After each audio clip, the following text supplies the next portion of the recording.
할렐루야, 평안하셨습니까? 그리스도 안에서 형통하시기를 간절히 기도합니다.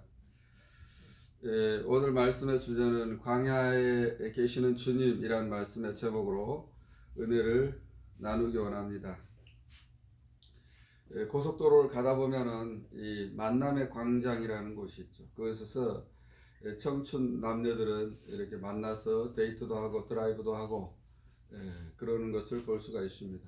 그래서 우리는 특별한 어떤 장소에서 만나기를 좋아하는 것이 인간들의 본능이라는 거죠.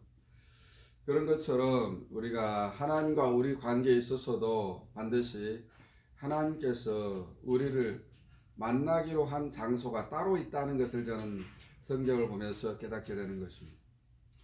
그래서 이제 그것은 바로 어디냐? 바로 광야라는 곳이죠. 광야는 보잘것이 없어 보입니다. 바람 소리와 짐승들만 우글거리는 보잘것없는 허무한 세상이 바로 광야 아니겠습니까? 그래서 그러나 그럼에도 불구하고 하나님 왜 우리 인생들 그곳에서 만나기를 원하실까요?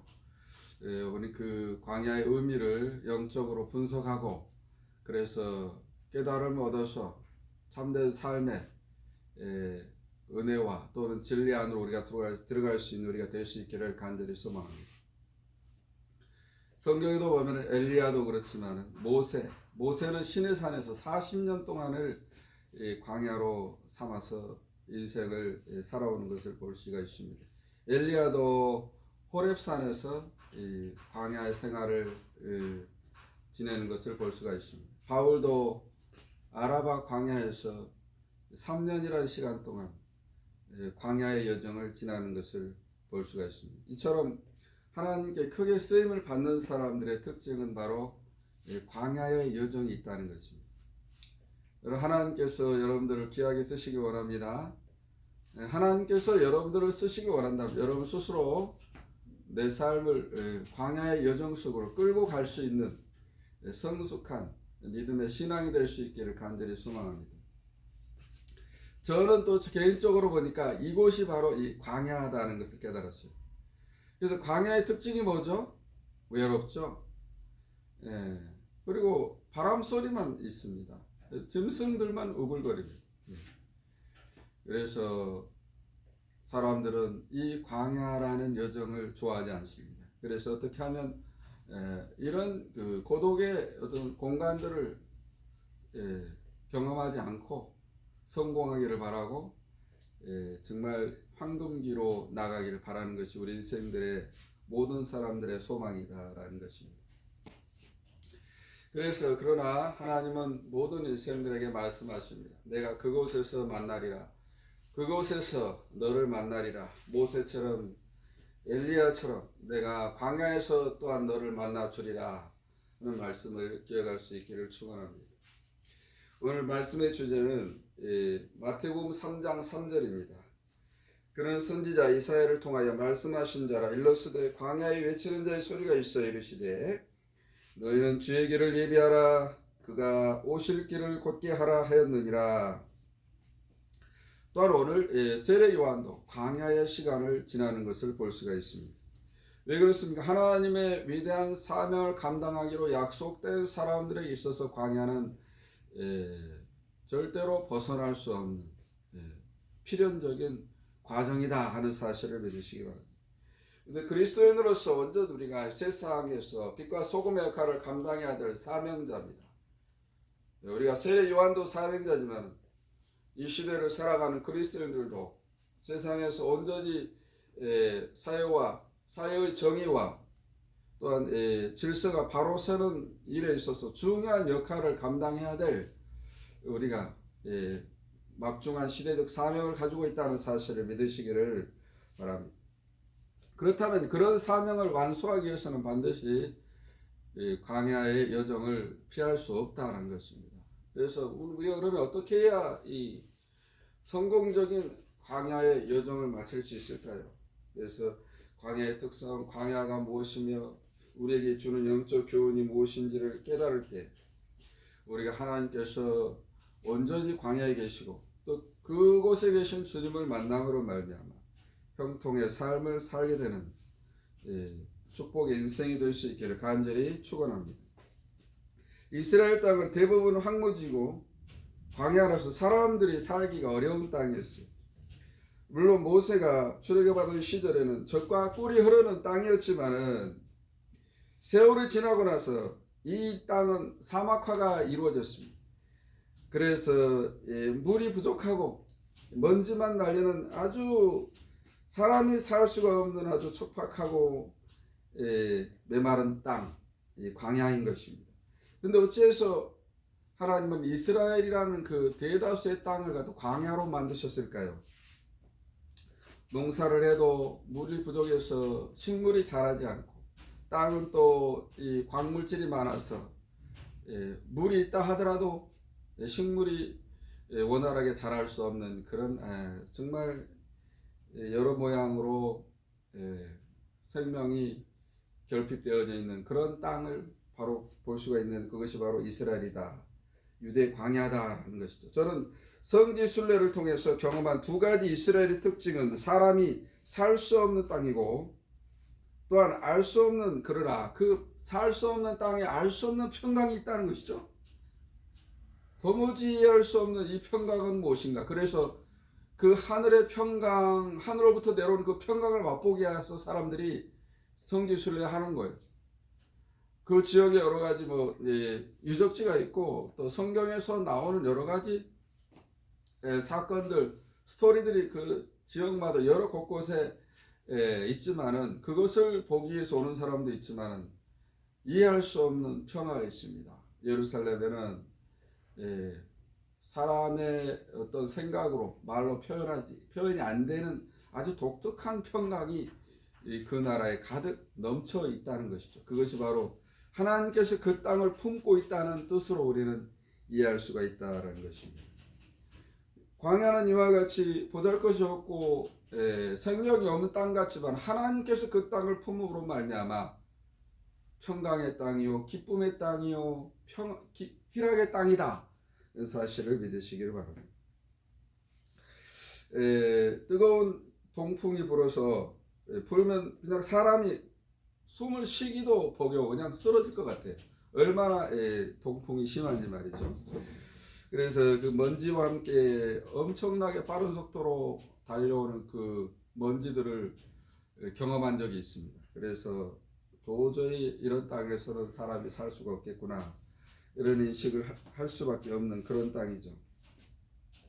이스라엘이 이제 하나님과 되면은 그 광야는 모두가 가야 하는 어쩌면 숙명적인 길이 아닐까를 생각을 합니다. 오늘날에도 하나님과 그리스도의 약속이 있는 축복의 장소, 곧 우리에게는 뭐죠? 바로 이 교회가 광야가 될 줄로 믿습니다. 때로는 교회로 인해서 시험이 오는 것입니다. 때로는 광야라고 하는 그 하나님의 집에서 결국은 어때요? 내가 모든 것을 내려놔야 하고, 또 하나님께서 그곳에서 외치는 음성을 듣게 되는 일이 있다라는 사실인 것입니다. 누가복음 2장 21장 19절에 보니까 너희의 인내로 너희 영혼을 얻으리라, 이런 말씀이 있습니다. 그래서 광야에는요 반드시 인내라는 그 과정이 있다는 것입니다. 그래서 첫째로 광야는 시험과 연단의 공간이다 하는 사실을 믿으시기 바랍니다. 하나님께서 우리를 연단하시고 믿음을 강화하는 그곳이 바로 광야다 하는 사실을 믿으시기를 축원합니다. 성질이 아주 급한 바울은 다메섹 도상에서 주님을 만나게 돼요. 그러나 여전히 그의 본성은 변하지 않습니다. 아주 급하고 아주 강팍한 성질머리는 예수 안에서도 변하지 않더라는 것입니다. 그렇죠? 그래서 자기의 과오를 내리치기는 했고, 그러나 이제는 그리스도 안에서 내가 왜 살아야 하고 어떤 길을 가야 하는지를 명확하게 깨달았습니다. 그러나 여전히 성격은 급하고 여전히 자기가 살아있는 모습을 볼 수가 있어요. 그래서 하나님께서는 아라바 광야에 바울을 묶어 놓으시죠. 그래서 그곳에서 3년 동안 못 움직이게 감옥 같은 곳에 가둬놓는 것을 볼 수가 있습니다. 그래서 그 정말 급한 바울이라 할지라도 3년 동안 광야의 시간을 통과하면서 인내를 배우게 되는 것입니다. 기다림의 시간을 통해서 자기를 내려놓는 훈련을 하게 된다는 사실을 믿으시기 바랍니다. 내가 빨리 달려가서 한 사람이라도 영혼을 구원해야 되겠지만은 또 최대한 많은 사람들에게 복음을 전해서 천국이 있다는 것을 가르쳐주고 싶은 바울의 열망이 얼마나 컸겠습니까? 그러나 하나님은 3년 동안 그 입을 열지 못하게 하시는 것입니다. 그래서 철저하게 하나님은 광야의 여정을 통해서 바울을 훈련하시고 연단하는 그런 모습을 볼 수가 있는데, 바로 그래서 이 광야는 연단의 장소다, 인내를 통과하는 장소다, 이렇게 이해해 볼 수가 있겠습니다. 어쩌면 하나님께서는 손해죠. 바울을 통해서 더 많은 사람이 구원을 받아야 되지만 하나님은 바울이라는 한 영혼에 대해서 관심을 갖고 계시는 것을 볼 수가 있습니다. 그래서 인내의 과정을 통해서, 연단의 과정을 통해서, 이제 긴 광야의 시간을 통해서 하나님은 그 사람을 인격적으로 다듬어 가시고 완전체로서 사명을 감당하게 부족함이 없는 하나님의 종으로 세워 가시는 그런 모습을 볼 수가 있다는 것입니다. 여러분이 삶 속에서 살아갈 적에 내 마음대로 되지 않는 것이 얼마나 많이 있습니다. 나는 빨리 이것을 처리하고 싶지만 되지 않습니다. 그러나 그때 하나님은 우리를 광야라는 시간 속으로 몰아가시는 거죠. 그래서 기다리게 하시고 연단의 과정을 다 통과하게 하시는 것입니다. 또 하나님은 내 마음대로 되지 않게 하십니다. 왜냐하면 모든 것이 내가 원하는 대로 다 되어버리면 나 교만해지, 기고만장해지, 내가 하나님이 되고 마는 것입니다. 그래서 하나님은 낮추시고 또 낮추시는 거죠. 처절하게, 아주 너무나 사람들이 보기에도 민망할 정도로 하나님은 우리를 바닥 깊은 곳으로 끌어내리신다 하는 사실인 것입니다. 그리고 하나님께서 우리를 망하게 하시려고 그렇게 하시는 것이 아니라는 사실을 믿으시기 바랍니다. 하나님은 우리를 이 광야라는 과정을 통해서 만들어 가시고 위대한 하나님의 성품으로 끌어올리시고자 하는 의도가 있다는 사실을 믿으시기 바랍니다. 그래서 이제 바울은 결국은 인내로서 자기의 영혼의 모든 성품을 이루었다는 것이죠. 완성체로서 하나님과 동등한 인격을 소유하게 될 때 비로소 이제 이 사람이 사역자로 출발하게 되었다는 사실을 믿으시기를 바랍니다. 또한 로마서 5장 4절에 보니까 인내는 연단을 이룬다. 연단은 소망을 이루는 줄 알미라 그랬어요. 이 사람이 아라바 광야에 3년 동안에 경험한 것이 바로 인내와 연단을 통과했다는 것입니다. 그래서 이런 인내와 연단은 결국 소망을 이룬다는 것입니다. 내가 가야 할 길을 밝히 보고 가게 된다는 것입니다. 인내와 연단의 그 광야의 여정이 없는 사람들은 내가 가야 할 길을 몰라요. 이 길을 갔다가 저 길을 갔다가 차라리 돌아갈까? 이런 계속해서 나이가 들고 노년이 되었음에도 불구하고 끊임없이 방황의 인생을 사는 사람들을 저는 참으로 많이 볼 수가 있다는 것입니다. 그래서 예수님도 단 한 번에 사역을 이루실 수가 있지만 33년이라는 긴 시간 동안을 하나님 앞에서 기다리는 것을 볼 수가 있는 것입니다. 하나님은 전능하시죠. 그 아들도 전능하십니다. 그러나 하나님은 예수님의 사역을 인내와 연단의 시간 속에서 완성하시는 모습을 볼 수가 있다는 사실을 믿으시기 바랍니다. 그래서 하나님의 말씀은 인내가 없이는 도무지 아무것도 안 된다는 것이며, 예수님의 말씀을 그래서 인내의 말씀이다 이렇게 말합니다. 그 말씀을 따라서 그 말씀대로 살고자 하는 사람은 반드시 인내라는 여정을 통과할 수 있어야 될 줄로 믿습니다. 계시록 3장 10절에 보니까 내가 나의 인내의 말씀을 지켰은즉 내가 또한 너를 지켜서 시험의 때를 면하게 하리라 하고 말씀하고 있는 것입니다. 우리가 끊임없이 여러 가지 환난 속에 들어가고 시험에 빠지는 이유가 무엇입니까? 바로 인내의 말씀을 지키지 못했다는 것입니다. 그 말씀 앞에 나를 내려놓지 못했다는 것입니다. 그 말씀이 나를 다스리지 못했다는 것입니다. 그래서 끊임없이 시험이 반복되고 있다는 사실인 것입니다. 여러분, 온전히 말씀 앞에 자기를 내어 던지시기를 축원합니다. 그리고 그 인내의 말씀을 붙잡으시기 바랍니다. 그 말은 무슨 말입니까? 그 말씀을 미끼로 작성했으면 기다림의 시간이 있다는 것입니다. 인내하고 묵묵히 참고 누군가가 무슨 말을 해도 그 말에 솔깃하지 말고 내 마음 중심에 하나님을 붙잡고 감사함으로 하루하루를 살아갈 수 있는 우리가 될 수 있기를 간절히 축원합니다. 그러므로 인내는 광야에서 배우는 것입니다. 광야는요, 하나님의 약속이 보장된 장소라는 것이죠. 그곳에서는 반드시 인내의 과정을 그러나 통과해야 된다는 것입니다. 연단이며 고난이며, 연단은 반드시 고난이죠. 고난이란 육체의 고난도 포함하는 것입니다. 영적인 고난은 반드시 육과 혼의 고난을 다 포함하고 있다는 것입니다. 정말 고생을 많이 한 사람들을 보면 참 연단의 깊은 과정을 통과해서 말하는 것이 틀려요. 언행이 대단히 절제되어 있는 것을 볼 수가 있다는 것입니다. 그래서 하나님의 연단을 두려워하지 마시고 하나님께서 기다라고 말하실 때 침묵하시며 인내할 수 있기를 간절히 소망합니다. 하나님은 연단의 시간을 통해서 우리를 강하게 하신다는 사실을 믿으시기 바랍니다. 세속에서 자기를 지키는 힘은요, 내가 힘이 있어야 지킬 수 있는 거예요. 내가 힘이 있어야 나를 지킬 수 있다라는 사실을 믿으시기 바랍니다. 내가 힘이 없으면 나를 못 지켜요. 그래서 세속에 끌려가고 마는 것입니다. 세상의 소리에 내가 따라가고 만다 하는 사실을 믿으시기를 바랍니다. 고도화된 디모데전서 4장 8절에 육체의 연단은 약간의 유익이 있으나 경건은 범사에 유익하니 금생과 내세의 약속이 있느니라 이렇게 말씀하고 있습니다. 그래서 우리가 이제 연단을 두려워하는 사람들은 하나님의 약속을 누리지 못한다는 것입니다. 그래서 금생과 내세 계속 실패와 좌절을 맛보고 반복되는 인생을 살은 거예요. 성공은 항상 그들을 살때 존재하지 않는 것입니다. 그래서 깊은 연단 속에 빠져 들어가는 사람, 깊은 인내의 과정을 통과하는 사람은 반드시 하나님의 선한 열매를 맛보게 되어 있다는 사실을 믿으시기 바랍니다.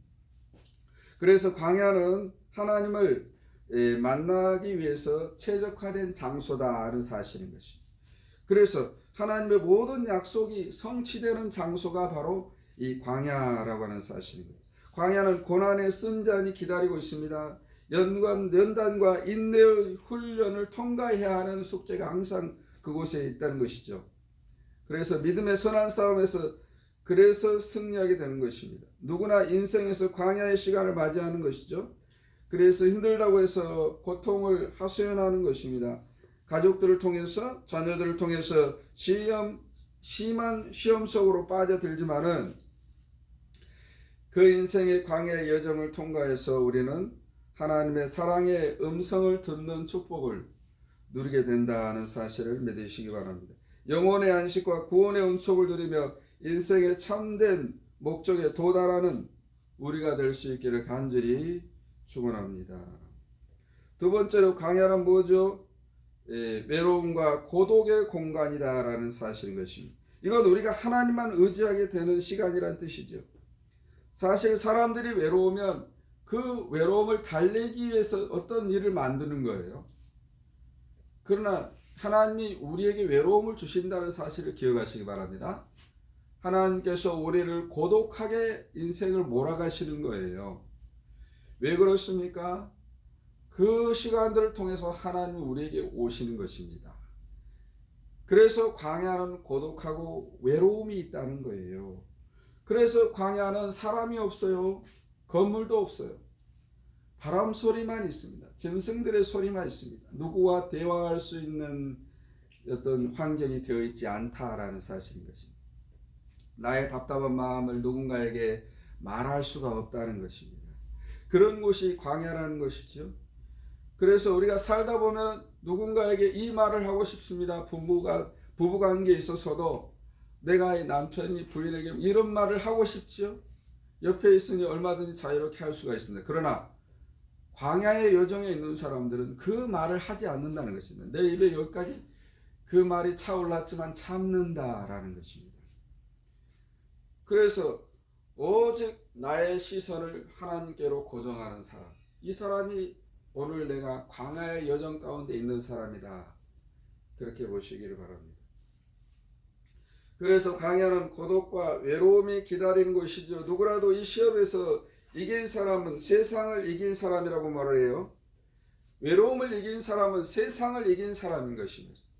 고독을 이긴 사람은 세상을 정복하고 다스리는 사람이다, 이렇게 말씀을 드릴 수가 있는 것입니다. 그래서 세상에 감당하지 못하는 믿음은 반드시 광야의 여정 속에서 고독과 외로움을 견딘 사람이다 하는 사실을 믿으시기 바랍니다. 저는 이 교회 가운데 5년을 지내오면서 하나님과 독대하는 시간을 갖게 되었고, 부응하지 않는 여러 모습을 보면서 너무나 가슴을 치며 통곡을 했습니다. 그러나 놀라운 것은 하나님과 깊은 교제의 시간을 가질 수가 있었습니다.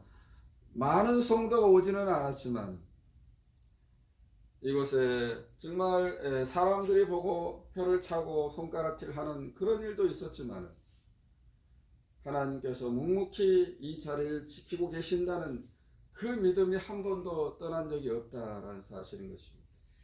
그래서 하나님은 주의 정이기 전에 많은 사람들을 치리하는 영적 지도자이기 이전에 하나님은 나와 1대1의 좋은 관계를 맺기를 원하시는 주님이라는 사실을 믿으시기를 축원합니다. 그래서 하나님께서 우리와 좋은 관계를 맺게 되면 어떻게 됩니까? 우리가 하나님의 인품을 담게 되죠. 그래서 하나님의 신성과 하나님의 거룩함을 우리가 닮아가는 것입니다. 그래서 어느 정도의 완성에 이르렀을 적에 비로소 하나님이 나를 사명자로 세우시고 영혼의 목자로 세우신다는 사실을 믿으시기를 바랍니다. 그래서 나에게 오는 모든 고독과 외로움을 견디시기를 바랍니다. 우리가 부부 생활을 한다고 해서 혼자 사니까 외로운 것이 아니에요. 부부간에 같이 살아도 항상 이 사람들의 이야기를 들어보면 나는 외롭다고 말을 합니다. 그러나 이것이 대단히 비정상적인 것이 아니에요. 왜요? 그래서 우리 외로움과 이 고독을 통해서 하나님을 만날 수가 있기 때문에 그런 것입니다. 그래서 나에게 외로움을 주고 고독을 주는 상대방을 비방하지 마시고 그 사람에게 책임을 전가하지 마시고 내가 이 4차 혁명의 문명 속에서 살더라도 내가 언제나 나의 영혼은 하나님과 독대하며 하나님께서 예정하신 광야의 현장 속으로 내가 몰려있다는 사실을 믿으시면 하나님께서 그런 사람들에게 복을 내리신다는 사실을 믿으시기를 바랍니다. 내가 양보하시기 바랍니다. 할 말이 있더라도 참으시기를 바랍니다. 그저 꿀먹은 벙어리처럼 가만히 있는 사람, 이런 사람이 내 인생의 광야의 여정을 통과하고 있는 사람이에요. 내가 하고 싶은 거, 먹고 싶은 거 다 했을 때 나에게 하나님은 찾아올 수 있는 기회가 없다는 사실을 믿으시기 바랍니다. 어떤 이유에서든지 하나님의 사람을 비방하지 마시기 바랍니다. 기름 부은 종을 건드려서는 안 되는 거예요. 다윗은 수많은 측근들에게 매일같이 압박을 받았어요. 왜요? 코앞에 있는 사울이 이제 엔게디 동굴에서 잠을 자고 있는 모습을 다윗이 보게 됐습니다. 그의 측근들이 이제 언제라도 이 사람을 죽일 수가 있고 이제 하나님께서 이미 다윗을 왕으로 삼으셨으니 당신은 바로 이스라엘 왕으로 등극하시오. 대관식을 빨리 시행하라, 이렇게 말을 했어요. 그러나 다윗은 기름 부은 종을 건드릴 수 없다고 하면서 또 계속해서 지나가는 시간을 기다리고 있는 것입니다. 그래서 우리가 이제 광야라고 하는 시간은 반드시 내가 하는 것이 아닌 것입니다. 내가 할 수 없다고 포기할 때 하나님이 일하시는 것이 바로 광야다 하는 사실을 믿으시길 바랍니다. 이와 같이 인내를 온전히 이루는 사람은 불편한 일에 있어서 내가 가담하지 않아도 하나님께서 직접 일하심으로 말미암아 모든 것이 협력하여 선을 이루게 되는 것입니다. 사울이 또한 두 번째로 다윗에게 생명이 위협해지는 그런 일이 있었어요. 길르앗이라는 곳에서 블레셋과의 전투를 통해서 이제 사울이 죽음을 맞이하게 됩니다. 그러나 그 전에 또다시 측근이 이제 창을 들고 다윗에게 말하는 것이며 당신이 저 기름 부은 종을 죽이시오. 코앞에 있었어요. 밤에 언제라도 내가 마음 먹으면 사울은 죽어야 합니다. 그러나 역시 다윗은 하나님을 사랑하고 또 하나님의 시간대를 기다렸기 때문에 사울을 죽이지 않는 모습을 볼 수가 있어요. 그래서 결국은 어떻게 해서 사울이 죽나요? 블레셋 군대에 의해서 자결하게 되는 모습을 볼 수가 있는 것입니다. 그래서 이제 다윗에게 있어서 이 광야라고 하는 시간은 끝이 난다는 것입니다. 모든 사람이 평생 광야의 시간을 산다고 하면 얼마나 고독하고 힘겨운 일입니까, 여러분? 그래서 광야의 시간은 긴 인생의 시간에 비교할 때 그렇게 길지 않다는 것입니다. 아주 짧은 시간 동안 이루어지는 광야의 시간을 감사함으로 겸손함으로 이루어 나가시기를 간절히 축원합니다. 그래서 광야는 이와 같이 하나님께서 예정하신 여러 가지의 훈련의 과정들이 있는데 이걸 다 통과할 때 하나님은 나의 삶을 영화롭게 들어올리신다는 사실을 믿으시기를 바랍니다. 또한 마지막으로 광야는 회복과 약속의 공간이다 하는 사실을 믿으시기 바랍니다. 인내와 외로움의 시간을 광야에서 기쁨으로 통과한 사람은 반드시 나의 영혼이 변화되는 것이 새롭게 된다고 하는 사실인 것입니다. 하나님께로부터 영생의 멸관을 누리게 되기 때문에 이전의 삶을 고집하지 않는다는 사실인 것입니다. 로마서 12장 2절에 보니까 너희는 이 세대를 본받지 말고 그랬어요. 마음을 새롭게 함으로 그랬어요. 그리스도 안에서 우리가 이제 온전히 마음이 새롭게 된 사람은 광야의 시간을 통과한 사람이다 하는 사실을 믿으시기 바랍니다. 골로새 3장 10절에 보니까 그리스도라는 이름을 우리가 세상에서 가지고 살아가는 사람들은 반드시 새 사람을 입었다고 성경에서 말씀하고 있는 것입니다. 자기를 창조하신 이의 형상을 따라서 지식에까지 새롭게 되었다고 성경은 말씀하고 있는 것입니다. 우리는 세상이 감당하지 못하는 영생의 생명체인 줄 믿습니다. 그래서 우리가 광야라는 시간을 통과할 때 하나님이 이렇게 놀라운 선물을 우리에게 베풀어 주신다는 사실을 믿으시기 바랍니다. 우리는 세상의 옷을 벗고 교회라는 옷을 입어야 되는 것입니다.